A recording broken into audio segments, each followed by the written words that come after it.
তিশা, আমি একটু বাইরে যাচ্ছি, তুমি দরজাটা লাগিয়ে সাবধানে বাসায় অবস্থান করো, কেমন? আসসালামু আলাইকুম। ওয়ালাইকুম আসসালাম।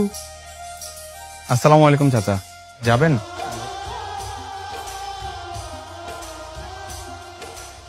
নিশ্চয়ই কোনো কাহিনী আছে, না হলে এতটা চেঞ্জ কোনোভাবেই পসিবল না।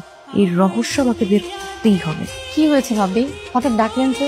ভাবি, আপনার হেল্প লাগবে। কি হেল্প? ভাবি, রাফিনা একদম ভালো হয়ে গেছে, 5 ওয়াক্ত নামাজ পড়ে, কারো দিকে তাকায়ও না। হ্যাঁ ঠিকই বলেছেন, ভাই না আমার দিকেও তাকায় না, আমি কথা বললে আমার দিকে মাথা ঘুরিয়ে উত্তর দেয়। ভাবি, এই জন্য তো বলতেছি একটু হেল্প করেন। আমি একটা সিম কিনছি, যে নাম্বারটা হচ্ছে রাফি জানে না, ওই সিম দিয়ে রাফিকে একটা কল দিবেন। একটু লাইন মারার চেষ্টা করেন, দেখি ও কি বলে। আচ্ছা ঠিক আছে। হ্যালো, আসসালামু আলাইকুম। ওয়ালাইকুম আসসালাম। এটা কি রায়ান সাহেবের নাম্বার? জি না, আমি রাফি হাসান বলছি। ও আচ্ছা, তাহলে তো রং নাম্বার। জি। ভাবি কল তো কেটে দিল। আবার দেন। কি বলবো ভাবি? দিয়ে বলেন যে রায়হান সাহেব নয়তো কি হয়েছে, আমি একটু আপনার সাথেই কথা বলতে চাই, মানে একটু ফ্লার্ট করেন আর কি। হ্যালো, আসসালামু আলাইকুম। ওয়ালাইকুম আসসালাম। আচ্ছা আপনি রায়ান সাহেব না তো কি হয়েছে, আপনার সঙ্গে একটু কথা বলি। জি দেখুন, আমি আশা করছি আপনি একজন সম্ভ্রান্ত ঘরের মহিলা। আমি কোনোভাবেই চাই না আমার জন্য আপনি কোনোভাবে পাপের অংশীদার হন, তারপর আপনি জাহান্নামী হন।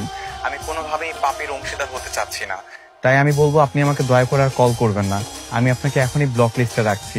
আসসালামু আলাইকুম। ভাবি আবার কেটে দিল তো, ভাই মনে হয় সত্যি সত্যি ভালো হয়ে গিয়েছে।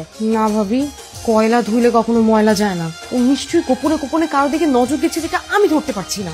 না ভাবি, আমার মনে হচ্ছে ভাই সত্যি সত্যি ভালো হয়েছে, আপনি শুধু একটু বেশি বেশি টেনশন করছেন। না ভাবি, আমি এটা সত্যিটা উদ্ঘাটন করেই ছাড়বো।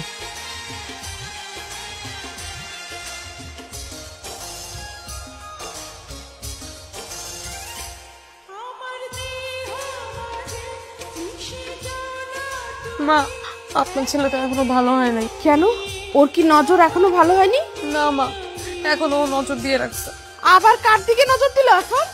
এতদিন তো শুধু দুনিয়ার মেয়েদের দিকে নজর দিত, এখন তো এক ধাপ উপরে উঠে গেছে। কোথায়? এখনো দুনিয়ার নারীদের ছেড়ে জান্নাতের হুরদের দিকে নজর দিছে আম্মা।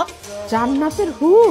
হ্যাঁ মা, ওই যে আল্লাহ তাআলা বলছে না, যেসব পুরুষ মানুষ জান্নাতে যাবে তারা একটা না দুইটা না 70টা হুর পাবে। এই জন্য তো দিন রাত 24 ঘন্টা নামাজ পড়ে। আরে আমার কপাল।